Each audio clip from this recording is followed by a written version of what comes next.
26 de julio de 1984, Buenos Aires, Argentina.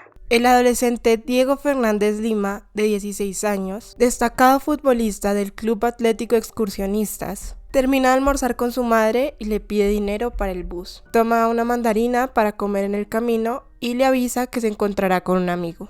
Se despide de su madre, la cual no se imagina cuánto tiempo tendrá que esperar para volverlo a ver, y se va.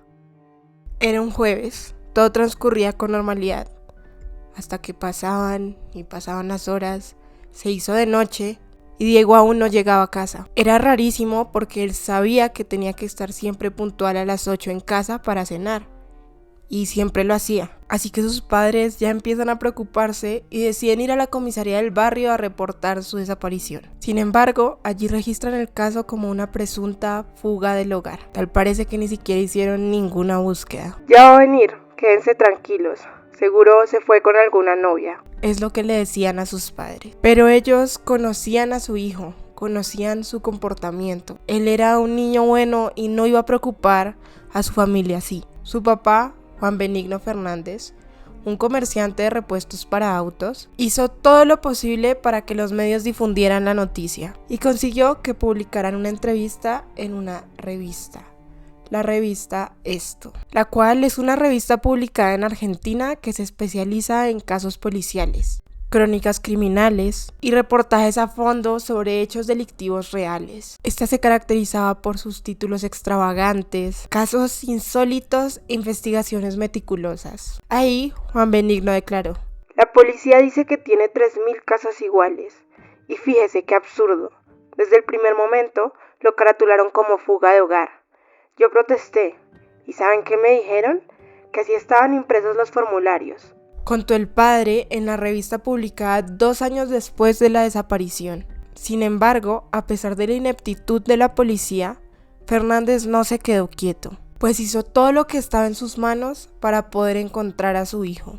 Repartía panfletos con el rostro y los datos de Diego, recorría la zona en bicicleta esperando que alguien pudiera darle alguna información sobre el paradero de su hijo. Entre todo esto recibía llamadas de gente que decía haberlo visto, e incluso llegó a sospechar que había podido ser víctima de alguna secta. Y así pasó todo el resto de su vida, siguiendo cualquier pista que lo pudiera guiar a su hijo, hasta que murió atropellado en una de sus búsquedas, en los años 90, sin saber qué era lo que le había sucedido a su niño. Mientras tanto, su madre se mantuvo aferrada a la esperanza de que Diego volvería algún día, mientras criaba a Javier y Marcela, sus otros 2 hijos. Nunca cambió el teléfono de línea, nunca lo desinstaló, tampoco se mudó nunca de esa casa, y pasaba sus días mirando hacia la ventana, soñando con que algún día Diego regresaría y no habría olvidado el camino a su casa. Hacía todo esto para que no tuvieran ningún problema para regresar. El último que vio a Diego con vida fue un conocido que se lo cruzó en el barrio Villa Urquiza, a 8 cuadras de su casa. Solo se saludaron y nadie supo nada más. Año 2001, Buenos Aires, Argentina. La artista plástica Marina Olmi le alquila su casa ubicada en el barrio Coglan al famosísimo cantante, ex líder y vocalista del grupo Soda Stereo, Gustavo Cerati. Pues ella se iría a vivir a España, por lo que decidió arrendar el lugar un tiempo. La casa la habían comprado hace más de 30 años a una mujer alemana, Olga Schudekopf. En el pasado el lugar había funcionado como geriátrico y al lado había una capilla de nombre Santa María. También había un chalet ubicado al fondo del terreno, el cual era un gran punto de encuentro en el mundo de la música en el tiempo en el que Cerati vivió en esa casa. Pues artistas como Fito Páez, Luis Alberto Spinetta y Charly García, sí, algunos de los más grandes exponentes del rock en español, lo frecuentaban bastante. Y es que ese lugar era el espacio de trabajo artístico de Cerati. Por otro lado, Olmi, la ex dueña de la casa, la describe como un lugar muy luminoso, a pesar de su antigüedad.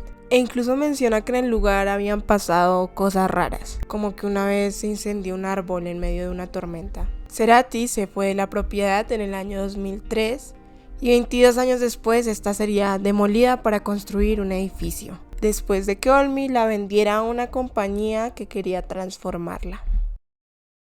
20 de mayo de 2025, Buenos Aires, Argentina. Los obreros estaban realizando excavaciones en la propiedad que habitó Cerati en el pasado, cuando en un momento parte del terreno junto a la medianera se desprendió. La medianera, para quien no sepa, es el muro divisorio entre ambos vecinos colindantes, dejando al descubierto una fosa en la que se encontraban los siguientes objetos: una moneda japonesa, restos de calzado, una corbata tejida, un reloj marca Casio fabricado en el año 1982, un llavero flotante naranja y restos óseos. Esos últimos dos elementos llevaron al sobrino de Diego a sospechar que podría tratarse de su tío. Y si de por sí el hallazgo de restos humanos en un sitio de construcción ya llamó la atención de los medios, hubo un detalle que hizo que la noticia cobrara aún más relevancia. Y es que en esa casa había habitado el músico Gustavo Cerati. Claro que a partir de ahí las teorías conspirativas no se hicieron esperar. Y es que la gente empezó a vincular las letras de algunas canciones con el hallazgo en la ex casa del cantante, que bueno, ni siquiera estaba en la casa donde había habitado Cerati, sino en la medianera. Sin embargo, en el internet empezaron a surgir teorías de que el ex vocalista de Soda Stereo al parecer había podido anticipar algo en sus canciones. Estas letras correspondían tanto a canciones de Soda Stereo como a canciones de Cerati en su etapa de solista. Y a ver, sacaron un montón. Aquí algunos ejemplos. La canción Crimen. Otro crimen quedará sin resolver. La canción Prófugos. Somos cómplices los dos. La canción El cuerpo del delito.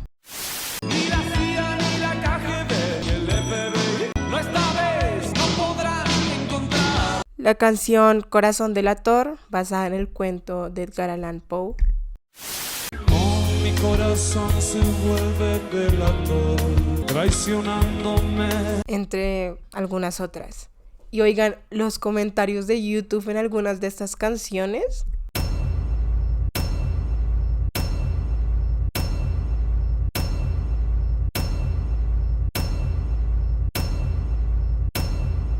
A ver, seguro la mayoría de esta gente se lo está tomando con humor, pero sí me llama la atención que los videos se hayan llenado de este tipo de comentarios. Pero bueno, la realidad es que al parecer las canciones cada vez son más literales. Te lo están diciendo todo, no están dejando nada a interpretación de quien lo escucha. Se está perdiendo como esa poesía, el uso de la metáfora y la confianza en el oyente y en su capacidad de leer entre líneas. Y esto es algo que caracterizaba las canciones de Cerati. A ver, siento que esta explicación está hasta de más, pero sí me llamó la atención cómo la gente empezó a encontrar evidencias y confesiones en donde no las había, y se empezó a crear esta narrativa y toda esta ola como de delirio colectivo. Pero bueno, ya sabemos cómo es el internet, ya lo hemos visto también en otros videos del canal. Claramente Cerati no tuvo absolutamente nada que ver, los tiempos ni siquiera coinciden. Cerati lastimosamente ni siquiera vivió para saber qué era lo que había ocurrido en ese sitio y el desenlace de la historia de Diego. Lo cierto es que en este canal amamos y apoyamos a Cerati.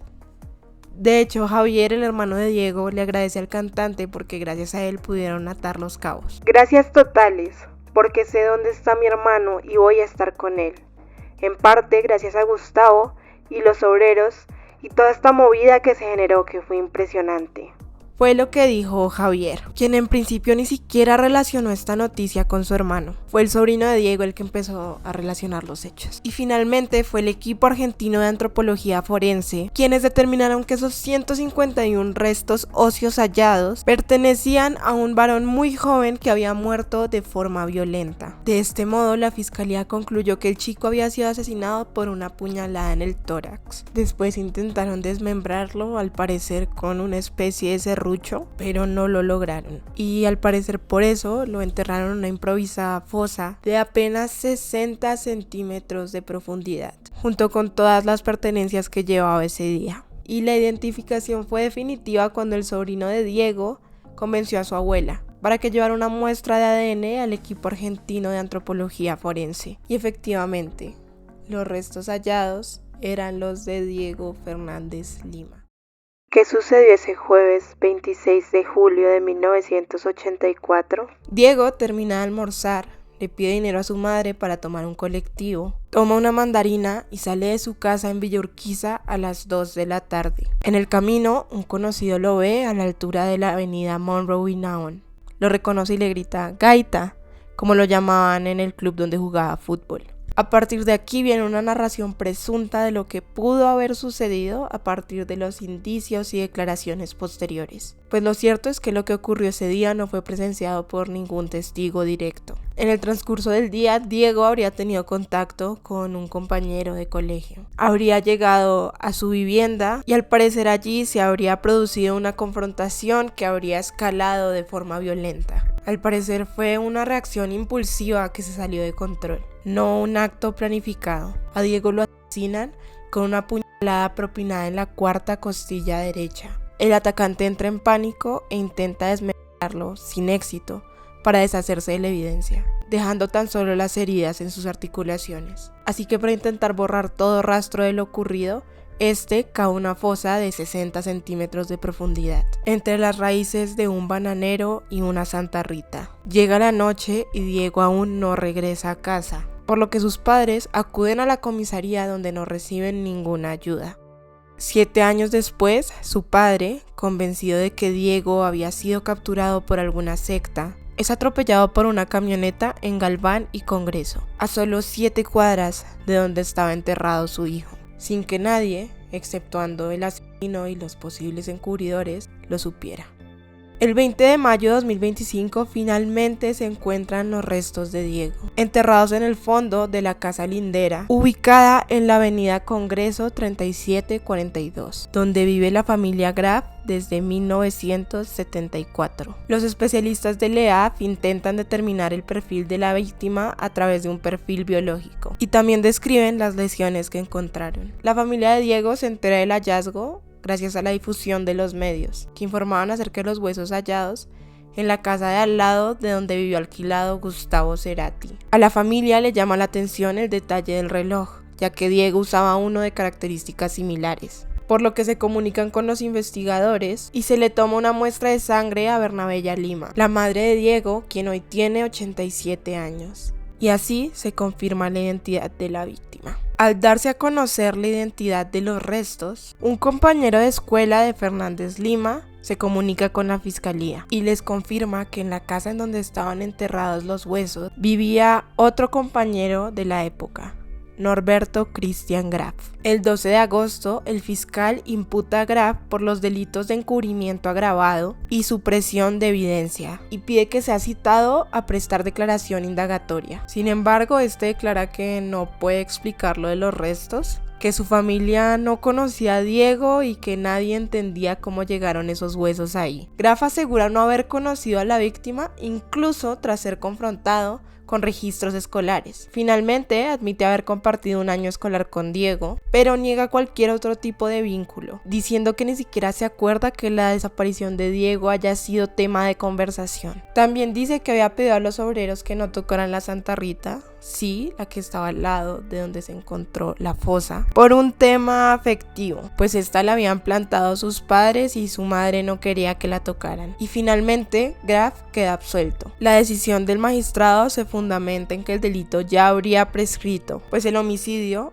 ocurrió hace 41 años. Según el Código Penal argentino, el plazo para prescripción de un homicidio es de 12 años, lo cual imposibilita perseguir el delito de encubrimiento cuando el delito precedente, el homicidio, ya no puede ser juzgado. Finalmente, la familia pudo recuperar los restos de su amado Diego, a quien buscaron por tantos años. Sin embargo, los hechos siguen difusos y tal parece que nunca se podrá condenar al presunto culpable, aún con todas las evidencias en su contra. Aunque la fiscalía ha buscado otras figuras para que Graf pueda ser procesado, como el encubrimiento durante el hallazgo de los restos, al querer evitar que tocaran la Santa Rita, para que la prescripción no empiece a correr desde el momento del homicidio, sino desde el momento del hallazgo, lo cierto es que procesar al hombre en este punto se ve bastante complicado. En cuanto a la familia Fernández Lima, perdieron a Diego 2 veces, ese 26 de julio que no regresó a casa y el día que hallaron sus restos. Ahí quedó un vacío imposible de llenar. ¿Qué ocurrió exactamente ese día? ¿Por qué nadie lo notó? ¿Cómo llegó Diego a ese lugar? ¿En verdad nadie se dio cuenta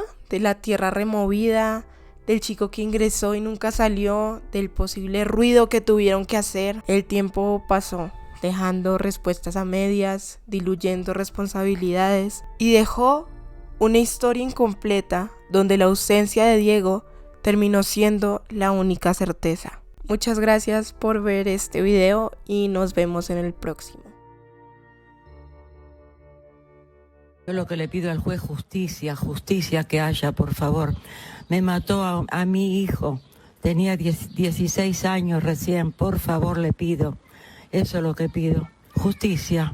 No nada, sé que lo mató, nada más, no sé por qué lo mató. Eso es lo que quiero saber, quiero justicia. Yo quiero saber qué pasó. ¿Qué pasó? No puede ser una persona que ya esté suelta, que no esté detenida. ¿Y nosotros qué somos? Nos matan los hijos, nos tenemos que quedar como estamos. Así estoy yo, con pena, llorando, recordando lo bueno que era estudioso, deportista, tengo medallones de excursionista que le dieron, todo, sin palabras. Justicia, nada más.